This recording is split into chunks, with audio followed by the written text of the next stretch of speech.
CM ಆಗಿ ಪ್ರಮಾಣ ಸ್ವೀಕರಿಸಿದ ಡಿಕೆ ಶಿವಕುಮಾರ್ ತಮ್ಮ ಮೊದಲ ಕ್ಯಾಬಿನೆಟ್ನಲ್ಲಿ ಪ್ರಮುಖ 6 ನಿರ್ಧಾರಗಳನ್ನು ಕೈಗೊಂಡಿದ್ದಾರೆ. ವಿಧಾನಸೌಧದಲ್ಲಿ ಮೊದಲ ಸಚಿವ ಸಂಪುಟ ಸಭೆ ನಡೆದು ಮೊದಲ ಸಂಪುಟದಲ್ಲೇ ಪ್ರಮುಖವಾಗಿ 6 ನಿರ್ಧಾರಗಳನ್ನು ಕೈಗೊಂಡಿದ್ದಾರೆ. ಸುದ್ದಿಗೋಷ್ಠಿ ನಡೆಸಿ 6 ನಿರ್ಧಾರಗಳನ್ನು ಘೋಷಣೆ ಮಾಡಿದರು. ಇವತ್ತು ಎಲ್ಲ ವಿದ್ಯಾರ್ಥಿಗಳು ಯಾರೇ ಆಗಿರಲಿ ವಿದ್ಯಾರ್ಥಿಗಳು ಕಾಲೇಜು ಸಿಎಂ ಡಿಕೆ ಶಿವಕುಮಾರ್ ಮೊದಲನೇದಾಗಿ ರಾಜ್ಯದ ಎಲ್ಲಾ ವಿದ್ಯಾರ್ಥಿಗಳಿಗೂ ಉಚಿತ ಬಸ್ ಪಾಸ್ ವಿತರಣೆ ಮಾಡೋದಾಗಿ ಘೋಷಣೆ ಮಾಡಿದ್ರು. ಹೆಣ್ಮಕ್ಳಾಗ್ಲಿ ಗಂಡ್ಮಕ್ಳಾಗ್ಲಿ ಎಲ್ಲಾ ವಿದ್ಯಾರ್ಥಿಗಳಿಗೂ ಎಷ್ಟೇ 1000 ಕೋಟಿ ಖರ್ಚಾದರೂ ಉಚಿತ ಬಸ್ ಪಾಸ್ ನೀಡೋದಾಗಿ ಘೋಷಣೆ ಮಾಡಿದ್ರು. ಎಲ್ಲ ವಿದ್ಯಾರ್ಥಿಗಳು ಯಾರೇ ಆಗಿರಲಿ ವಿದ್ಯಾರ್ಥಿಗಳು ಕಾಲೇಜ್ವರೆಗೂ ಕೂಡ ಯಾರ್ಯಾರು ವಿದ್ಯಾರ್ಥಿ ಕಾಲೇಜ್ ಇರ್ಬೋದು, PG ಇರ್ಬೋದು, PUC ಇರ್ಬೋದು, SSLC ಇರ್ಬೋದು, ಎಲ್ಲ ಪಾಸ್ಗಳನ್ನು ಏನು ನಾವು ಕೊಡ್ತಾ ಇದ್ದೇವೆ ಅದಕ್ಕೆ ಯಾರಿಗೂ ಕೂಡ ಚಾರ್ಜ್ ಮಾಡದೆ ಫ್ರೀಯಾಗೆ ವಿದ್ಯಾರ್ಥಿಗಳಿಗೆ ಫ್ರೀ ಬಸ್ ಪಾಸನ್ನು ಕೊಡ್ತೇವೆ. ಬಟ್ ಅವರು ಅರ್ಜಿಯನ್ನು ಸಲ್ಲಿಸಬೇಕಾಗ್ತದೆ. ಯಾಕೆಂದರೆ ಯಾರು ವಿದ್ಯಾರ್ಥಿಗಳನ್ನು ನಂಬಬೇಕಾಗ್ತದಲ್ಲ, ಅದಕ್ಕೆ ಐಡೆಂಟಿಫಿಕೇಷನ್ ಬೇಕಾಗ್ತದೆ. ಅದಕ್ಕೆ ನಮ್ಮ ಟ್ರಾನ್ಸ್ಪೋರ್ಟ್ ಡಿಪಾರ್ಟ್ಮೆಂಟ್ ಅವ್ರ ಹತ್ರ ನಾವು ಮಾತಾಡಿ ಅದಕ್ಕೊಂದು ಫ್ರೀ ಬಸ್ಸಸ್ ಎಲ್ಲ ವಿದ್ಯಾರ್ಥಿಗಳಿಗೆ ಯಾವುದೇ ಸ್ಟೂಡೆಂಟ್ಸ್ ಇರಲಿ ಅವ್ರಿಗೆ ಕೊಡಬೇಕು ಅಂತೇಳಿ ಇಸ್ ದಿ ಫಸ್ಟ್ ಡಿಸಿಷನ್. ಇನ್ನು ಖಾಲಿ ಹುದ್ದೆಗಳ ನೇಮಕಾತಿ ಪ್ರಕ್ರಿಯೆ ಶುರುವಾಗಿದ್ದು ವಿವಿಧ ಇಲಾಖೆಗಳ ಖಾಲಿ ಹುದ್ದೆ ಭರ್ತಿಗೆ ಮುಂದಾಗಿದೆ. ಆದಷ್ಟು ಬೇಗ ಖಾಲಿ ಇರುವಂತಹ ಹುದ್ದೆಗಳನ್ನು ಭರ್ತಿ ಮಾಡೋದಕ್ಕೆ ಸರ್ಕಾರ ರೆಡಿಯಾಗಿದೆ. ಉದ್ಯೋಗದ ಸಮಸ್ಯೆ ಸರ್ಕಾರ ಈಗಾಗಲೇ 56,000 ಉದ್ಯೋಗ ಕೊಡ್ತೀವಿ ಅಂತ ಅನೌನ್ಸ್ಮೆಂಟ್ ಮಾಡಿದ್ದೀವಿ. ಕರಿಬೇಕಾಯಿತು ನಾವು ಅರ್ಜಿ ಕರೆಯೋಕ್ಕೆ ಕೆಲವು ಇಶ್ಯೂಸ್ ಮಧ್ಯೆ ಬಂತು. ಈಗ ಸೆಟ್ಲ್ ಆಗಿದೆ ಅದಕ್ಕೆ ಸದ್ಯದಲ್ಲಿ ಒಂದು ಕ್ಯಾಲೆಂಡರ್ ಕೂಡ ನಾವು ಯಾವತ್ತು ಕರಿತೀವಿ ಏನು ಅಂತೇಳಿ ಸದ್ಯದಲ್ಲಿ ಎಲ್ಲ ನೆಕ್ಸ್ಟ್ ಕ್ಯಾಬಿನೆಟ್ ಅಷ್ಟೊತ್ತಿಗೆ ಎಲ್ಲ ಡಿಪಾರ್ಟ್ಮೆಂಟ್ ಅವ್ರನ್ನೆಲ್ಲ ಕರೆದು ಪ್ರೋಸೆಸ್ ಯಾವ ರೀತಿ ಶುರು ಮಾಡ್ತೀರಾ, ಯಾವತ್ತು ನೀವು ನೋಟಿಫಿಕೇಷನ್ ಮಾಡ್ತೀರಾ ಅಂಥೇಳಿ ಕ್ಯಾಲೆಂಡರ್ನ ನಿಮಗೆ ರಿಲೀಸ್ ಮಾಡ್ತೀನಿ ನಾನು. ಈ ರಾಜ್ಯದ ಜನತೆಯ ನಮ್ಮ ಯುವಕರು, ವಿದ್ಯಾರ್ಥಿಗಳು, ನಿರುದ್ಯೋಗಿಗಳಿಗೆ ಈ ಉದ್ಯೋಗದ ಸಮಸ್ಯೆ ಬಗೆಹರಿಸಬೇಕು. ಹಾಗೆ ಪಂಚಾಯಿತಿಗೆ ಒಂದರಂತೆ ಭಾರತ್ ಜೋಡೋ ಯುವಕರ ಸಂಘ ರಚನೆಗೆ ಸಜ್ಜಾಗಿದ್ದಾರೆ. ಸಾಂಸ್ಕೃತಿಕ ಸಂಘಟನೆಗೆ ಭಾರತ್ ಜೋಡೋ ಯುವಕ ಸಂಘ ಸ್ಥಾಪನೆಗೆ ನಿರ್ಧರಿಸಿದ್ದು ಆ ಸಂಘಕ್ಕೆ 10 ಲಕ್ಷ ರೂಪಾಯಿ ನೀಡಲಾಗುವುದು. ಸಂಘ ಹೇಗೆ ನಡೆಯಬೇಕು ಏನು ಎತ್ತ ಅಂತ ಸರ್ಕಾರವೇ ಹೇಳುತ್ತೆ ಅಂತ ಮಾಹಿತಿ ಕೊಟ್ಟರು. ಇದು ಸ್ಪೋರ್ಟ್ಸ್ಗೆ, ಕಲ್ಚರಲ್ಗೆ ಮತ್ತು ಅವ್ರದ್ದೇನೇ ಆದಂಥ ನಾಟಕಗಳಿರ್ಬೋದು, ಸಾಂಸ್ಕೃತಿಕಗಳಿರ್ಬೋದು, ಅವರ ನಾಯಕತ್ವವನ್ನು ಬೆಳೆಸ್ಕೊಳ್ಳಲಿಕ್ಕೆ ಮತ್ತು ಒಂದು ಕ್ರೀಡಾ ಮನೋಭಾವನ ಇಟ್ಕೊಂಡು ಮತ್ತು ಎಲ್ಲ ನಮ್ಮ ಸೋಷಿಯಲ್ ಹಾರ್ಮನಿ ಇದನ್ನು ಅದಕ್ಕೋಸ್ಕರ ಭಾರತ್ ಜೋಡೋ ಯುವಕ ಸಂಘ ಅಂಥೇಳಿ ಈ ಪ್ರಾರಂಭ ಮಾಡಬೇಕು ಅಂತೇಳಿ ಮಾಡಿದ್ದೇವೆ. ಆ ಒಂದು ಸಂಘಕ್ಕೆ ಸರ್ಕಾರ 10 ಲಕ್ಷ ರೂಪಾಯಿ ಕೊಡ್ತದೆ. ಇದು ಬೆಂಗಳೂರು ರಸ್ತೆ ಅಭಿವೃದ್ಧಿಗೆ 2,000 ಕೋಟಿ ಮೀಸಲಿಡಲಾಗುತ್ತೆ ಅಂತ ಹೇಳಿ ಸಿಎಂ ಡಿಕೆ ಶಿವಕುಮಾರ್ ಹೇಳಿದ್ರು. BDA, GBAಗೆ 2,000 ಕೋಟಿ ರೂಪಾಯಿ ರಸ್ತೆಗಳ ನಿರ್ಮಾಣಕ್ಕೆ ನೀಡ್ತಾ ಇದ್ದೀವಿ ಅಂತ ಹೇಳಿದ್ರು. ಬೆಂಗಳೂರು ನಗರಕ್ಕೆ ಸಂಬಂಧಪಟ್ಟಂಗೆ ನೀವೆಲ್ಲ ಭಾಳ ಟೀಕೆ ಮಾಡ್ತಾ ಇರ್ತೀರಿ. ನಾವು ಎಷ್ಟೇ ಮಾಡಿದ್ರು ಎಷ್ಟೇ ಸಾಲದು. ಅದಕ್ಕೆ ಅರ್ಬನ್ ಇನ್ಫ್ರಾಸ್ಟ್ರಕ್ಚರ್ಗೋಸ್ಕರ ರಸ್ತೆಗಳನ್ನು ಡಾಂಬರೀಕರಣ ಮಾಡಲಿಕ್ಕೆ, ಏಕೆಂದರೆ ಕೆಲವೆಲ್ಲ ನಮ್ಮ MLAಗಳು ಮೇಯ್ನ್ ರೋಡ್ ಕೊಟ್ಟಿದ್ದೀರಿ, ಇದನ್ನು ಹಾಕಿದ್ದೀರಿ, ನೀವು ಕಾಂಕ್ರೀಟ್ ಹಾಕ್ತಾಯಿದ್ದೀರಿ, ಮಧ್ಯ ರೋಡ್ಗಳೆಲ್ಲ ಹೋಗ್ಬಿಟ್ಟಿದೆ, ವಾರ್ಡ್ ರೋಡ್ ಹೋಗ್ಬಿಟ್ಟಿದೆ ಅಂತ ಕೂಡ ಹೇಳ್ತಾ ಇದ್ದಾರೆ ನನ್ನ ಹತ್ರ. ಅದಕ್ಕೆ ಇವತ್ತು 2,000 ಕೋಟಿ ರೂಪಾಯಿನ ಎಲ್ಲ ಎಕ್ಸಿಸ್ಟಿಂಗ್ ಪ್ರೋಗ್ರಾಮ್ ಬಿಟ್ಟು ಈಗೇನು ನಡೀತಾ ಇದೆ ಅದನ್ನು ಬಿಟ್ಟು ಹೊಸದಾಗಿ ಈ GBA, BDA ವ್ಯಾಪ್ತಿಯಲ್ಲಿ ಎಲ್ಲ ರಸ್ತೆಗಳು ಕೂಡ 2,000 ಕೋಟಿ ರೂಪಾಯಿ ಸುಮಾರು ಎಷ್ಟು ಕ್ಷೇತ್ರ ಇದೆ ಅಂತ ನಮ್ಗೆ ಗೊತ್ತಿದೆ, ಎಷ್ಟು ವ್ಯಾಪ್ತಿ ಗೊತ್ತಿದೆ ತಮಗೆಲ್ಲ. BDA ಏರಿಯಾನೂ ಸೇರಿ GBAನೂ ಸೇರಿ 2,000 ಕೋಟಿ ರೂಪಾಯಿನ ಬರೀ ರೋಡ್ಸ್ಗೆ ಇನ್ವೆಸ್ಟ್ಮೆಂಟ್ ಮಾಡಿ ಇನ್ನೊಂದು 3-4 ತಿಂಗಳಲ್ಲೇ ಅದಕ್ಕೆ ಮಾಡಬೇಕು ಅಂತೇಳಿ ಒಂದು ಡಿಸಿಷನ್ನ ನಾವು ತೆಗೆದುಕೊಂಡಿದ್ದೇವೆ. ಇನ್ನು ಬೆಂಗಳೂರಲ್ಲಿ 3 ಅಂತಸ್ತಿನ ಮನೆಗಳಿಗೆ OC ವಿನಾಯಿತಿ ನೀಡೋದಾಗಿ ಹೇಳಿದ್ರು. ಕಟ್ಟಡದ OC-CCಯ ಬಗ್ಗೆ ಸಿದ್ದರಾಮಯ್ಯ ಸಂಪುಟದಲ್ಲಿ ನಾನು 8 ಬಾರಿ ಚರ್ಚೆ ಮಾಡಿದ್ದೆ. OC-CC ಇಲ್ಲದವರಿಗೆ ವಿದ್ಯುತ್ ಸಂಪರ್ಕ ಕೊಡೋದಕ್ಕೆ ತೀರ್ಮಾನ ಮಾಡಿದ್ದೀವಿ ಅಂತ ಹೇಳಿದ್ರು. 2,500 ಅಡಿವರೆಗೂ ಒಂದು 20% ಆಚೆ ಈಚೆ ಇದ್ದರೂ ಕೂಡ 20% ಅದಕ್ಕೆ ಆಚೆ ಈಚೆ ಇದ್ದರೂ ಕೂಡ ಸೇರಿಸಿ ಒನ್ ಟೈಮ್ 31ನೇ ತಾರೀಕು ಅಂದರೆ ಹೋದ ತಿಂಗಳು 31ನೇ ತಾರೀಕುವರೆಗೂ ಯಾರು ಕಟ್ಟಡಗಳನ್ನು ಕಟ್ಕೊಂಡಿದ್ದಾರೆ ಅರ್ಜಿ ಹಾಕಿದ್ದಾರೆ, ಕಟ್ಕೊಂಡಿದ್ದಾರೆ ಅಂದರೆ ಈಗ ನಾನು ಅರ್ಜಿ ಹಾಕ್ಬಿಟ್ಟು ಕಟ್ಟಿದ್ದೀನಿ ಅಂತ ಏನೂ ಇಲ್ಲದೆ ಅರ್ಜಿ ಹಾಕ್ಕೊಡೋದು ಅಲ್ಲ. ಎಲ್ಲರದ್ದು ಫೋಟೋ ವಿಡಿಯೋ ಎಲ್ಲ ಮಾಡಿಸಿಸ್ತೀವಿ. ಓವರ್ನೈಟ್ ಯಾರೂ ಹಂಗೆ ಮಾಡೋಕ್ಕಾಗಲ್ಲ. GBA ಇರ್ಬೋದು, ಎಲ್ಲೇ ಆಗಲಿ. ಸೊ ಅದಕ್ಕೆ ಒಂದು ಅವಕಾಶವನ್ನು ಮಾಡಿಕೊಡ್ಬೇಕು ಅಂತೇಳಿ ನಾವು ತೀರ್ಮಾನವನ್ನು ಮಾಡಿದ್ವಿ. ಯಾಕೆಂದರೆ 2500 ಅಡಿವರೆಗೂ 2500ವರೆಗೂ ಒಂದು 20%. ಯುವಕರಿಗೆ ಉದ್ಯೋಗ ಸೃಷ್ಟಿಗೆ ಸರ್ಕಾರ ಬದ್ಧವಾಗಿದೆ. ಖಾಸಗಿ ಕಂಪನಿಗಳಲ್ಲಿ ಕನ್ನಡಿಗರಿಗೆ ಆದ್ಯತೆಯನ್ನು ಕೊಡಬೇಕು. ಈ ವಿಷಯವಾಗಿ ಖಾಸಗಿ ಕಂಪನಿಗಳಲ್ಲಿ ಒತ್ತಾಯ ಇಲ್ಲ, ಮನವಿ ಮಾಡ್ತೀವಿ ಅಂತ ಹೇಳಿದರು. ಮೊದಲ ಸಚಿವ ಸಂಪುಟ ಸಭೆ ಬಳಿಕ ನ್ಯೂಸ್ 18ಗೆ ಸಚಿವ UT ಖಾದರ್ ಮಾತನಾಡಿದ್ದಾರೆ. ಕ್ಯಾಬಿನೆಟ್ನಲ್ಲಿ ಹಲವು ಮಹತ್ವದ ನಿರ್ಧಾರ ತೆಗೆದುಕೊಂಡಿದ್ದೀವಿ. ವಿದ್ಯಾರ್ಥಿಗಳಿಗೆ ಉಚಿತ ಬಸ್ ಪಾಸ್ ಘೋಷಣೆ ಮಾಡಿದ್ದೀವಿ. ಸರ್ವ ವರ್ಗದವರಿಗಾಗಿ ಬೇರೆ ಬೇರೆ ರೀತಿಯ ನಿರ್ಧಾರ ತೆಗೆದುಕೊಂಡಿದ್ದೀವಿ. ನನಗೆ ಸಚಿವ ಸ್ಥಾನ ನಿರೀಕ್ಷೆ ಇತ್ತು. ಪಕ್ಷಕ್ಕಾಗಿ ತ್ಯಾಗ ಮಾಡಿದರೆ ಪಕ್ಷ ಗುರುತು ಮಾಡುತ್ತೆ ಅನ್ನೋದಕ್ಕೆ ನಾನೇ ಸಾಕ್ಷಿ. ಪಕ್ಷ ಬೇರೆ ಬೇರೆ ಕಾರಣಕ್ಕೆ ನನ್ನನ್ನು ಗುರುತಿಸಿದೆ. ಆರೋಗ್ಯ ಇಲಾಖೆ ಅಂತೇನಲ್ಲ, ಯಾವ ಖಾತೆ ಕೊಟ್ಟರೂ ಕೆಲಸ ಮಾಡ್ತೀನಿ. ಸಿದ್ದರಾಮಯ್ಯ ನೇತೃತ್ವದ ಸರ್ಕಾರದ ಕೆಲಸಗಳು DKC ಸರ್ಕಾರಕ್ಕೆ ವರ್ಗಾವಣೆ ಆಗಿದೆ ಅಷ್ಟೇ ಅಂತ ಹೇಳಿದ್ರು. ಬಹುಶಃ ಇವತ್ತು ಸಚಿವ ಸಂಪುಟ ನೂತನವಾಗಿ ಮಾಡುವಾಗ ನಮ್ಮನ್ನು ಪರಿಗಣಿಸಿದ್ದಾರೆ. ಸೊ ಅದು ನನಗೆ ನನ್ನ ಮನಸ್ಸಲ್ಲಿತ್ತು. ಅವತ್ತು ನಾನು ಏನು ಅವರು ಹೇಳಿದಂಥ ಮಾತು ಕೇಳಿದ ಕಾರಣ ನನಗೆ ಖಂಡಿತವಾಗಿ ನನ್ನ ಎಲ್ಲಿಂದ ಒಂದು ಕಡೆ ಅವರು ಗುರುತಿಸಿಕೊಳ್ತಾರೆ ಅಂತೇಳಿ ನನಗೆ ವಿಶ್ವಾಸ ಇತ್ತು. ಬಹುಶಃ ಅದನ್ನು ಅದೇ ರೀತಿ ಅವ್ರು ಮಾಡಿ ಇವತ್ತು ಸ್ಪಷ್ಟ ಸಂದೇಶ ಕೊಟ್ಟಿದೆ. ತಾಳ್ಮೆಯಿಂದ, ಸಮಾಧಾನದಿಂದ ಸಂಕಷ್ಟ ಬಂದಾಗ ಪಕ್ಷಕ್ಕೆ ಯಾರು ತ್ಯಾಗ ಮಾಡಿದರೆ ಪಕ್ಷದ ಒಂದಲ್ಲೊಂದು ದಿವಸ ಗುರುತಿಸಿಕೊಳ್ತಾ ಅಂತ ಹೇಳಿದೆ. ಅದಕ್ಕೆ ಹಲವು ಉದಾಹರಣೆಗಳೇ ನಾನು ಒಬ್ಬಂತ ಹೇಳಿಕೆ ಬಯಸ್ತೇನೆ. ಅವರಲ್ಲಿ ಕೂಡ ಬೇರೆ ಬೇರೆ ರೀತಿ ಇಂಟೆಲಿಜೆನ್ಸ್ ರಿಪೋರ್ಟ್ ಇರ್ತದೆ, ಪಕ್ಷ ನಾಯಕರ ಒಂದು ಅಭಿಪ್ರಾಯ ಇರ್ತದೆ, ಜನಸಾಮಾನ್ಯ ಅಭಿಪ್ರಾಯ, ಇದೆಲ್ಲ ಕ್ರೋಢೀಕರಿಸಿಕೊಂಡು ಕೊಟ್ಟಿರ್ತಾರೆ. ಪ್ರಮಾಣ ವಚನ ಸ್ವೀಕರಿಸಿದ ಬೆನ್ನಲ್ಲೇ ಮುಖ್ಯಮಂತ್ರಿ DK ಶಿವಕುಮಾರ್ ಬೆಂಗಳೂರಿನ ನಾಗರಭಾವಿಯ ಅಜ್ಜಯ್ಯನ ಶಾಖಾ ಮಠಕ್ಕೆ ಕುಟುಂಬ ಸಮೇತರಾಗಿ ಭೇಟಿಯನ್ನು ಕೊಟ್ಟಿದ್ರು. ಆರಾಧ್ಯ ದೇವ ಅಜ್ಜಯ್ಯನ ಆಶೀರ್ವಾದ ಪಡೆದರು. ಬಳಿಕ 2 ಗಂಟೆ 15 ನಿಮಿಷಗಳ ಕಾಲ ಶಾಖಾ ಮಠದಲ್ಲಿದ್ದ DK ಶಿವಕುಮಾರ್ ಮುಂದಿನ ರಾಜಕೀಯ ನಡೆ, ಆಡಳಿತ ಸೇರಿದಂತೆ ಹಲವು ವಿಚಾರಗಳ ಬಗ್ಗೆ ಮಾತುಕತೆ ನಡೆಸಿದರು. ಮುಖ್ಯಮಂತ್ರಿಯಾಗಿ DK ಶಿವಕುಮಾರ್ ಪದಗ್ರಹಣ ಆಗ್ತಾ ಇದ್ದಂತೆ ಆಡಳಿತ ಯಂತ್ರವನ್ನು ಮತ್ತಷ್ಟು ಚುರುಕುಗೊಳಿಸ್ತಾ ಇದ್ದಾರೆ. ಹೊಸ ಸರ್ಕಾರ ರಚನೆ ಬೆನ್ನಲ್ಲೇ ಮುಖ್ಯಮಂತ್ರಿ DK ಶಿವಕುಮಾರ್ ಇವತ್ತು ಅಧಿಕಾರಿಗಳ ಸಭೆ ಕರೆದಿದ್ದಾರೆ. ಬೆಳಗ್ಗೆ 10:30ಕ್ಕೆ ವಿಧಾನಸೌಧದಲ್ಲಿ CM DK ಶಿವಕುಮಾರ್ ಹಾಗೂ ಉಪಮುಖ್ಯಮಂತ್ರಿ ಡಾಕ್ಟರ್ G ಪರಮೇಶ್ವರ್ ನೇತೃತ್ವದಲ್ಲಿ ಸಭೆ ನಡೆಯಲಿದೆ.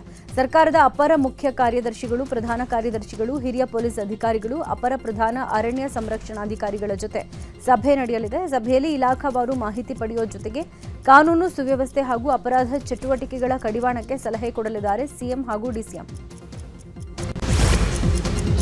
ನೂತನ CM DK ಶಿವಕುಮಾರ್ ಸಂಪುಟದಲ್ಲಿ 13 ಸಚಿವರ ಸೇರ್ಪಡೆಯಾಗಿದೆ. ಇನ್ನುಳಿದ 20 ಸಚಿವ ಸ್ಥಾನಗಳಿಗೆ 50ಕ್ಕೂ ಹೆಚ್ಚು ಮಂದಿ ಆಕಾಂಕ್ಷಿಗಳು ಲಾಬಿ ಮಾಡ್ತಾ ಇದ್ದಾರೆ. ಇದೀಗ 2ನೇ ಹಂತದ ಸಂಪುಟ ರಚನೆ ದೊಡ್ಡ ಸವಾಲಾಗಿದ್ದು, ಜಾತಿ, ಸಮುದಾಯ, ಪ್ರಾದೇಶಿಕ ಸಮತೋಲನ, ಪಕ್ಷ ನಿಷ್ಠೆ ಆಧಾರದ ಮೇಲೆ ಆದ್ಯತೆಯನ್ನು ನೀಡಲಾಗ್ತಾ ಇದೆ.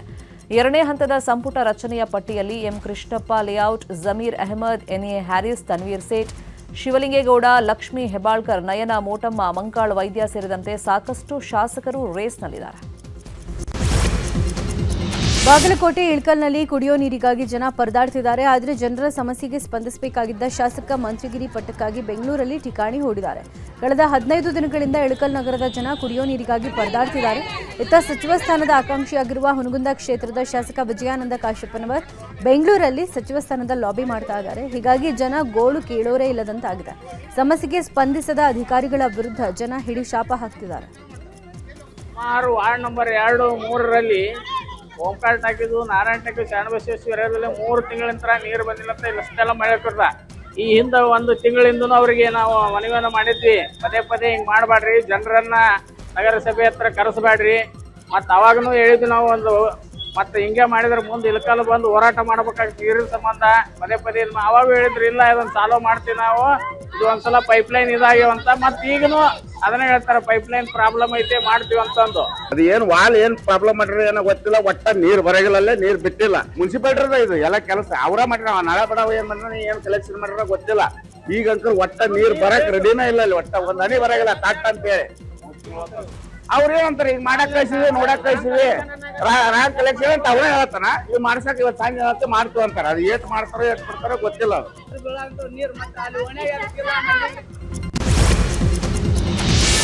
ಸರ್ಕಾರ ರಚನೆ ಬೆನ್ನಲ್ಲೇ ಕೆಪಿಸಿಸಿ ಅಧ್ಯಕ್ಷರ ನೇಮಕ ಮಾಡಿ ಆದೇಶವನ್ನು ಹೊರಡಿಸಲಾಗಿದೆ. DK ಶಿವಕುಮಾರ್ ಸ್ಥಾನಕ್ಕೆ BK ಹರಿಪ್ರಸಾದ್ ಅವರನ್ನ ಕೆಪಿಸಿಸಿ ಅಧ್ಯಕ್ಷರಾಗಿ ನೇಮಕ ಮಾಡಲಾಗಿದೆ. ಎಐಸಿಸಿ ಪ್ರಧಾನ ಕಾರ್ಯದರ್ಶಿ ಕೆಸಿ ವೇಣುಗೋಪಾಲ್ ತಕ್ಷಣದಿಂದಲೇ ಜಾರಿಗೆ ಬರುವಂತೆ ನೇಮಕ ಮಾಡಿ ಆದೇಶವನ್ನು ಹೊರಡಿಸಿದ್ದಾರೆ. ಸರ್ಕಾರ ರಚನೆ ಬೆನ್ನಲ್ಲೇ ಎಐಸಿಸಿಯಿಂದ ಕೆಪಿಸಿಸಿ ಅಧ್ಯಕ್ಷರ ಹೆಸರು ಘೋಷಣೆ ಮಾಡಲಾಗಿದೆ. BK ಹರಿಪ್ರಸಾದ್ ಅವರನ್ನ ಹೊಸ ಅಧ್ಯಕ್ಷರಾಗಿ ನಮ್ಮ ನಾಯಕರು ನೇಮಕ ಮಾಡಿದ್ದಾರೆ. ಅವರು ಯಾವಾಗ ಬೇಕು ಅಧಿಕಾರ ತೆಗೆದುಕೊಳ್ತಾರೋ ಅಂತ ಹೇಳ್ತಾರೋ. ಈಗ ನಾನು KPCCಗೆ ಹೋಗ್ತಾ ಇದ್ದೀನಿ. ಅಲ್ಲಿ ಕಾರ್ಯಕರ್ತರು ನಮ್ಮ ಲೀಡರ್ಗಳೆಲ್ಲ ವೆಯ್ಟ್ ಮಾಡ್ತಾ ಇದ್ದಾರೆ, 5-6 ಗಂಟೆ ವೆಯ್ಟ್ ಮಾಡ್ತಾ ಇದ್ದಾರೆ. ಸೊ ನಾನು ಅವ್ರು ಯಾವಾಗ ಬೇಕು ಅಧಿಕಾರನ ಅವ್ರಿಗೆ ರೆಸ್ಪಾನ್ಸಿಬಿಲಿಟಿನ ಟ್ರಾನ್ಸ್ಫರ್ ಮಾಡ್ತೀನಿ. BK ಹರಿಪ್ರಸಾದ್ ಅವರನ್ನ ಹೊಸ ಅಧ್ಯಕ್ಷರಾಗಿ ನಮ್ಮ ನೂತನ ಕೆಪಿಸಿಸಿ ಅಧ್ಯಕ್ಷ BK ಹರಿಪ್ರಸಾದ್ಗೆ ಮಾಜಿ ಸಚಿವ ಮಂಕಾಳ್ ವೈದ್ಯ, ಶಾಸಕ ರವಿ ಗಣಿಗ ಶುಭ ಕೋರಿದರು. ರಾಜ್ಯಸಭೆ ಚುನಾವಣೆಗೆ ಕಾಂಗ್ರೆಸ್ನಿಂದ 3 ಅಭ್ಯರ್ಥಿಗಳ ಆಯ್ಕೆ ಬಹುತೇಕ ಫೈನಲ್ ಆಗಿದೆ. ಎಐಸಿಸಿ ಅಧ್ಯಕ್ಷ ಮಲ್ಲಿಕಾರ್ಜುನ್ ಖರ್ಗೆ, ತೆಲಂಗಾಣ ಪ್ರದೇಶ ಕಾಂಗ್ರೆಸ್ ಸಮಿತಿ ಅಧ್ಯಕ್ಷೆ YS ಶರ್ಮಿಳಾ ಜೊತೆಗೆ ಮನ್ಸೂರ್ ಅಲಿ ಖಾನ್ ಹೆಸರು ಕೇಳಿ ಬರ್ತಾ ಇದೆ. ಜೂನ್ 18ನೇ ತಾರೀಕು ನಡೆಯಲಿರುವ ಈ ಚುನಾವಣೆಯಲ್ಲಿ ವಿಧಾನಸಭೆಯ ಬಲದ ಆಧಾರದ ಮೇಲೆ ಕಾಂಗ್ರೆಸ್ 3 ಸ್ಥಾನಗಳನ್ನು ಸುಲಭವಾಗಿ ಗೆಲ್ಲಬಹುದಾಗಿದೆ. ದೆಹಲಿಯಲ್ಲಿ ಕಾಂಗ್ರೆಸ್ ಹೈಕಮಾಂಡ್ ನಡೆಸ್ತಾ ಇರುವ ಸರಣಿ ಸಭೆಗಳಲ್ಲಿ ಖರ್ಗೆ ಹೆಸರು ಫೈನಲ್ ಆಗಿದ್ದು, ಇಬ್ಬರ ಬಗ್ಗೆ ಪರಿಶೀಲನೆ ನಡೆಸಲಾಗ್ತಾ ಇದೆ. ವಿಧಾನಸಭೆಯಿಂದ ವಿಧಾನ ಪರಿಷತ್ತಿನ 7 ಸ್ಥಾನಗಳಿಗೆ ಜೂನ್ 18ರಂದು ನಡೆಯಲಿರುವಂತಹ ಚುನಾವಣೆಗೆ ಕಾಂಗ್ರೆಸ್ ಅಭ್ಯರ್ಥಿಗಳನ್ನು ಘೋಷಣೆ ಮಾಡಲಾಗಿದೆ. ಕಾಂಗ್ರೆಸ್ಗೆ 4 ಸ್ಥಾನಗಳನ್ನು ಗೆಲ್ಲೋದಕ್ಕೆ ಅವಕಾಶ ಇದೆ. BK ಹರಿಪ್ರಸಾದ್, ತಿಪ್ಪಣ್ಣಪ್ಪ ಕಮಕನೂರ, PV ಮೋಹನ್ ಹಾಗೂ ಶಿವಣ್ಣ ಮಳವಳ್ಳಿ ಹೆಸರು ಘೋಷಣೆಯಾಗಿದೆ. ಈ ಪೈಕಿ ಹಾಲಿ ವಿಧಾನ ಪರಿಷತ್ ಸದಸ್ಯರಾಗಿರುವಂತಹ BK ಹರಿಪ್ರಸಾದ್ ಹಾಗೂ ತಿಪ್ಪಣ್ಣಪ್ಪ ಅವರು ಮರು ಆಯ್ಕೆಗೆ ಅವಕಾಶ ನೀಡಿದರೆ, ಇನ್ನು PV ಮೋಹನ್ ಹಾಗೂ ಶಿವಣ್ಣ ಮಳವಳ್ಳಿ ಅವರಿಗೆ ಹೊಸದಾಗಿ ಅವಕಾಶವನ್ನು ನೀಡಲಾಗಿದೆ.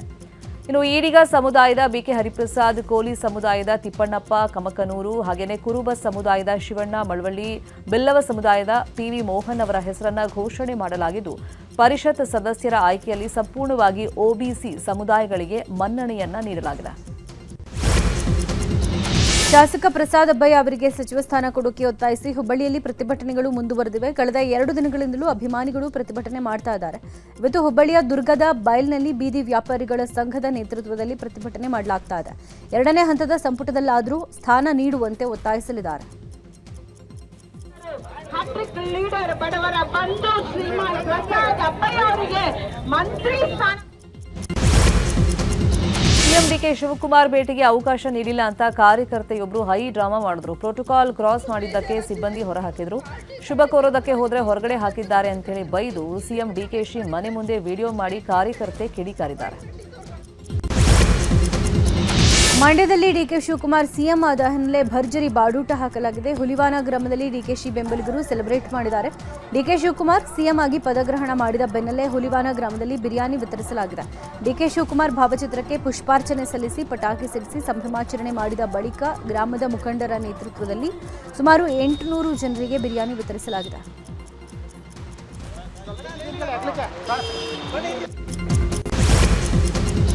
ಚಿಕ್ಕಬಳ್ಳಾಪುರದಲ್ಲಿ DK ಶಿವಕುಮಾರ್ ಸಿಎಂ ಆಗಿ ಪ್ರಮಾಣ ವಚನ ಸ್ವೀಕಾರ ಹಿನ್ನೆಲೆಯಲ್ಲಿ ಅಭಿಮಾನಿಯೊಬ್ಬರು 1,000 ಕೆಜಿ ಹೈದರಾಬಾದ್ ಬಿರಿಯಾನಿ ವಿತರಣೆ ಮಾಡಿದ್ದಾರೆ. ಬೃಹತ್ ಪೆಂಡಲ್ ಅಳವಡಿಸಿ 10,000 ಜನರಿಗೆ ಬಿರಿಯಾನಿ ವಿತರಣೆಯನ್ನು ಮಾಡಿದ್ದಾರೆ. DK ಶಿವಕುಮಾರ್ ಸಿಎಂ ಆದರೆ 10,000 ಜನರಿಗೆ ಬಿರಿಯಾನಿ ಊಟ ಹಾಕಿಸೋದಾಗಿ ಹರಕೆ ಹೊತ್ಕೊಂಡಿದ್ದಂಥ ಭಕ್ತ DKಶಿ ಸಿಎಂ ಆಗಿ ಪ್ರಮಾಣ ವಚನ ಸ್ವೀಕಾರ ಮಾಡ್ತಾ ಇದ್ದಂಗೆ ಬಿರಿಯಾನಿ ವಿತರಣೆಯನ್ನು ಮಾಡಿದ್ದಾರೆ. ಚಿಕ್ಕಬಳ್ಳಾಪುರ ಜಿಲ್ಲೆ ಶಿಡ್ಲಘಟ್ಟದ KSRTC ಬಸ್ ನಿಲ್ದಾಣ ಬಳಿಯಲ್ಲಿ ವಿತರಣೆ ಮಾಡಲಾಗಿದೆ.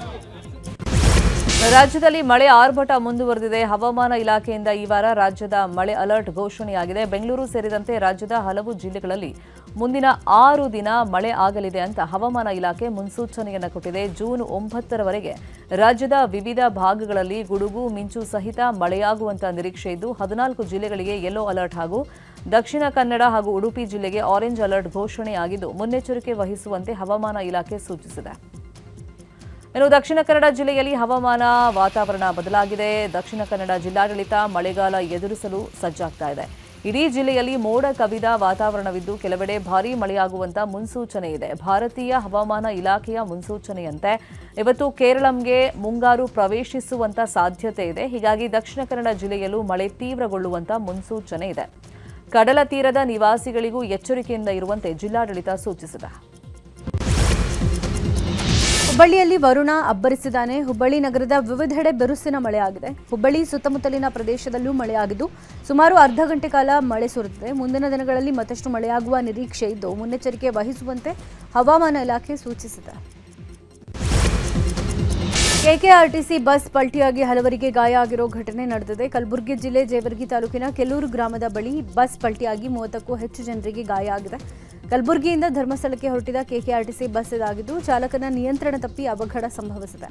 50ಕ್ಕೂ ಹೆಚ್ಚು ಜನ ಪ್ರಯಾಣ ಮಾಡ್ತಾ ಇದ್ದ ಬಸ್ನಲ್ಲಿ ಸಿದ್ದಣ್ಣ, ಮೀನಾಕ್ಷಿ, ರಾಘವೇಂದ್ರ, ಪದ್ಮ, ಶ್ರಾವ್ಯ ಸೇರಿದಂತೆ 30ಕ್ಕೂ ಅಧಿಕ ಜನರಿಗೆ ಗಂಭೀರ ಗಾಯಗಳಾಗಿವೆ. ಗಾಯಾಳುಗಳನ್ನು ಜೇವರ್ಗಿ ಸರ್ಕಾರಿ ಆಸ್ಪತ್ರೆಗೆ ದಾಖಲಿಸಿ ಚಿಕಿತ್ಸೆ ಕೊಡಿಸಲಾಗ್ತಾ ಇದೆ. ಚಿನ್ನಾಭರಣ ಮೊಬೈಲ್ ಕಳ್ಳತನ ಪ್ರಕರಣಗಳನ್ನು ಬಾಗಲಕೋಟೆ ಜಿಲ್ಲೆಯ ಮಹಾಲಿಂಗಪುರ ಪೊಲೀಸರು ಭೇದಿಸಿದ್ದಾರೆ. ಪಿಎಸ್ಐ ಶಾಂತಾ ನೇತೃತ್ವದ ತಂಡದಿಂದ ಕಾರ್ಯಾಚರಣೆ ನಡೆಸಲಾಗಿದ್ದು ಓರ್ವ ಪುರುಷ, ಮಹಿಳೆ ಸೇರಿ 2 ಆರೋಪಿಗಳನ್ನು ಅರೆಸ್ಟ್ ಮಾಡಿದ್ದಾರೆ. ಬಂಧಿತ ಆರೋಪಿಗಳಿಂದ 62 ಗ್ರಾಂ ಚಿನ್ನಾಭರಣ, 30 ಮೊಬೈಲ್ ಸೇರಿದಂತೆ ಒಟ್ಟು 13.3 ಲಕ್ಷ ಮೌಲ್ಯದ ವಸ್ತುಗಳನ್ನು ಜಪ್ತಿ ಮಾಡಲಾಗಿದೆ. ಚಾಮರಾಜನಗರ ಜಿಲ್ಲೆ ಗುಂಡ್ಲುಪೇಟೆಯಲ್ಲಿ ಅಕ್ರಮವಾಗಿ ಕೇರಳ ರಾಜ್ಯದ ಲಾಟರಿ ಮಾರಾಟ ಮಾಡ್ತಾ ಇದ್ದ ವ್ಯಕ್ತಿಯನ್ನು ಪೊಲೀಸರು ಬಂಧಿಸಿದ್ದಾರೆ. ಬಂಧಿತ ಆರೋಪಿಯಿಂದ 1.69 ಲಕ್ಷ ಮೌಲ್ಯದ ಲಾಟರಿ ಟಿಕೆಟ್ ವಶಪಡಿಸಿಕೊಳ್ಳಲಾಗಿದೆ. ಗುಂಡ್ಲುಪೇಟೆ ಪಟ್ಟಣದ ಎಂಡಿಸಿಸಿ ಬ್ಯಾಂಕ್ ಸರ್ಕಲ್ ಬಳಿ ನಾಗರಾಜು ಎಂಬಾತ ಕೇರಳದ ಲಾಟರಿ ಮಾರಾಟ ಮಾಡ್ತಾ ಇದ್ದ. ಈ ಬಗ್ಗೆ ಮಾಹಿತಿ ತಿಳಿದು ದಾಳಿ ನಡೆಸಿದ ಪೊಲೀಸರು ಆರೋಪಿಯನ್ನ ಬಂಧಿಸಿ 3,395 ಲಾಟರಿ ಟಿಕೆಟ್ಗಳನ್ನು ವಶಪಡಿಸಿಕೊಂಡಿದ್ದಾರೆ. ಕೋಲಾರ ಜಿಲ್ಲೆಯ ಬಂಗಾರಪೇಟೆ ನಗರದಲ್ಲಿ ಆಂಬ್ಯುಲೆನ್ಸ್ ಒಂದರಲ್ಲಿ ಲಾಂಗ್ ಇರಿಸಿರುವುದು ಕಂಡುಬಂದಿದೆ. ಖಾಸಗಿ ಆಂಬ್ಯುಲೆನ್ಸ್ ಒಳಗಿನ ಮ್ಯಾಟ್ ಕೆಳಗಡೆ ಲಾಂಗ್ ಅನ್ನು ಇರಿಸಿಕೊಂಡಿರುವುದು ವಿಡಿಯೋದಲ್ಲಿ ಕ್ಯಾಪ್ಚರ್ ಆಗಿದೆ. ಈ ವೈರಲ್ ವಿಡಿಯೋ ಸಂಬಂಧ ಬಂಗಾರಪೇಟೆ ಪೊಲೀಸರು ಮಾಹಿತಿಯನ್ನು ಕಲೆ ಹಾಕ್ತಾ ಇದ್ದು ಘಟನೆಯ ಸತ್ಯಾಸತ್ಯತೆಯನ್ನು ಆಧರಿಸಿ ಕ್ರಮ ಕೈಗೊಳ್ಳುತ್ತೀವಿ ಅಂತ ಪೊಲೀಸರು ಹೇಳಿದ್ದಾರೆ. ಬೆಳಗಾವಿ ಸಿಸಿಬಿ ಪೊಲೀಸರು ಭರ್ಜರಿ ಕಾರ್ಯಾಚರಣೆ ನಡೆಸಿ ಗಾಂಜಾ ಮಾರ್ತಾ ಇದ್ದ 5ರನ್ನ ಬಂಧಿಸಿದ್ದಾರೆ. ಸಿಸಿಬಿ ಇನ್ಸ್ಪೆಕ್ಟರ್ ಮಂಜುನಾಥ್ ನಾಯಕ್ ನೇತೃತ್ವದಲ್ಲಿ ಕಾರ್ಯಾಚರಣೆ ನಡೆಸಲಾಗಿದೆ. ಹಲಗ ಮಚ್ಚೆ ಬೈಪಾಸ್ ರಸ್ತೆ ಬಳಿ ಗಾಂಜಾ ಮಾರಾಟ ಮಾಡ್ತಾ ಇದ್ರು. ಬಂಧಿತರಿಂದ 1,20,000 ಮೌಲ್ಯದ 2.33 ಕೆಜಿ ಗಾಂಜಾ ಹಾಗೂ ಕಾರ್, ಬೈಕ್ ವಶಕ್ಕೆ ಪಡೆದುಕೊಳ್ಳಲಾಗಿದೆ. ಬಂಧಿತರನ್ನ ಕೃಷ್ಣ, ಪ್ರಮೋದ್, ರಾಮಕೃಷ್ಣ, ಪರಶುರಾಮ್ ಹಾಗೂ ಜಾನು ಗಾವಡೆ ಅಂತ ಗುರುತಿಸಲಾಗಿದೆ. ಸ್ಪರ್ಧಾತ್ಮಕ ಪರೀಕ್ಷೆ ತಯಾರಿಗೆ ಬಂದಿದ್ದ ಯುವಕ ಹೃದಯಾಘಾತದಿಂದ ಮೃತಪಟ್ಟಿರುವಂತಹ ಘಟನೆ ಧಾರವಾಡದಲ್ಲಿ ನಡೆದಿದೆ. ಯಾದಗಿರಿ ಜಿಲ್ಲೆಯ ಸುರಪುರ ಮೂಲದ 25 ವರ್ಷದ ಮರು ಎಂಬಾತನಿಗೆ ಹಾರ್ಟ್ ಅಟ್ಯಾಕ್ ಆಗಿದೆ.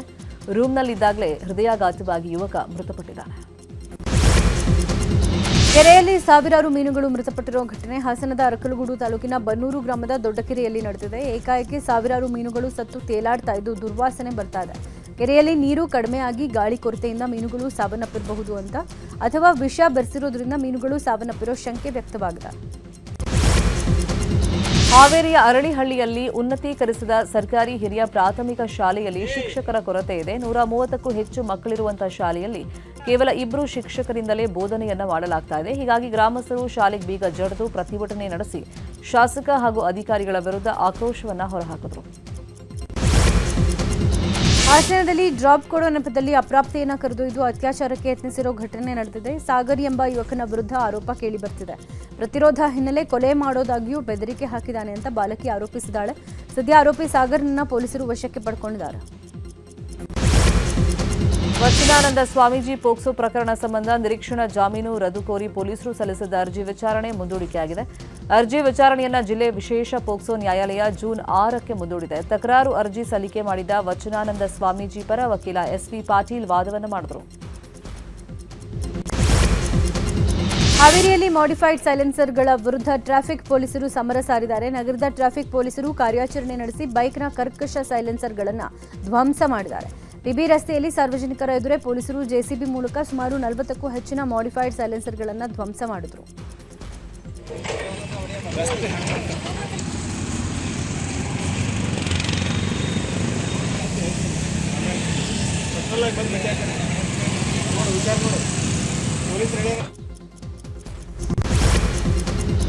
ಕೋಳಿಗೂಡಿನಲ್ಲಿ ನುಗ್ಗಿದ್ದ ಹೆಬ್ಬಾವು 5ಕ್ಕೂ ಹೆಚ್ಚು ಕೋಳಿ ನುಂಗಿ ತೇಗಿದೆ. ಈ ಘಟನೆ ಉತ್ತರ ಕನ್ನಡ ಜಿಲ್ಲೆಯ ಅಂಕೋಲಾ ತಾಲೂಕಿನ ಹಾರವಾಡ ಸಮೀಪದ ವಿಷ್ಣು ನಾಯ್ಕನವರ ಮನೆಯಲ್ಲಿ ನಡೆದಿದೆ.